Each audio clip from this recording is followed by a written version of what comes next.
பங்குனி மாதம் 18ஆம் நாள் 1ஆம் தேதி ஏப்ரல் மாதம் 2025 செவ்வாய்க்கிழமை சதுர்த்தி விரதமும் கார்த்திகை விரதமும் சேர்ந்த நாளில் மூத்தோன் இளையவன் என இருவரையும் சேர்த்து போற்றி பாடி வணங்கிடுவோம் வாரீர்.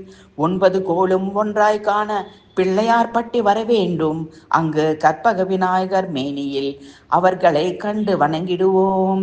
சூரிய பகவான் ஒளிமுகம் காண கணபதி நெற்றியில் இருளை விளக்கும் ஞாயிறு ஒளி வீச காணலாம்.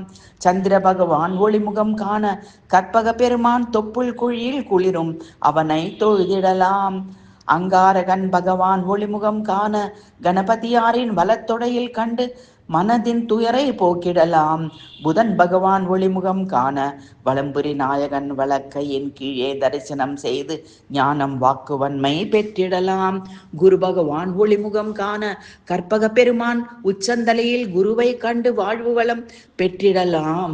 சுக்கிரன் பகவான் ஒளிமுகம் காண இறைவன் கணபதி இடக்கையின் கீழே கண்டு பொன்பொருள் அள்ளி பெற்றிடலாம். சனி பகவான் ஒளிமுகம் காண வலம்புரிநாதன் வலக்கை மேலே கண்டு சனியின் நல்ல பார்வை பெற்றிடலாம். ராகு பகவான் ஒளிமுகம் காண வலம்புரிநாதன் இடைக்கை மேலே கண்டு ராகுவை தொழுதிடலாம். கேது பகவான் ஒளிமுகம் காண கற்பக தேவனின் இடத்தொடை மேலே கண்டு தொழுதிடலாம். ராகு கேது தோஷம் நீக்கிடலாம். பிள்ளையார்பட்டி நவகிரக நாயகன் கணபதியின் திருவடி பணிந்தால் துயர் இல்லையே. திருப்பரங்குன்றம் தனில் தெய்வானை முருகனை திருமண கோலத்தில் கண்டு வணங்கிடுவோம். திருச்செந்தூரில் அரக்கன் சூரபத்மனை பிளந்து மயில் வாகனம் சேவர் கொடி பெற்ற செவ்வேளை வணங்கிடுவோம்.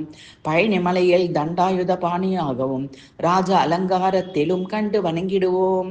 சுவாமிமலை தனில் ஈசனுக்கே ஓங்கார தத்துவம் உபதேசித்த குருநாதனை தரிசனம் செய்து வணங்கிடுவோம்.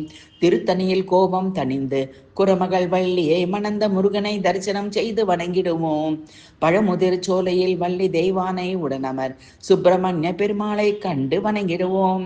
ஆறுமுகமான பொருள் அருளிட ஆதி அருணாச்சல மலை அமர்ந்த கந்த பெருமானே போற்றி போற்றி.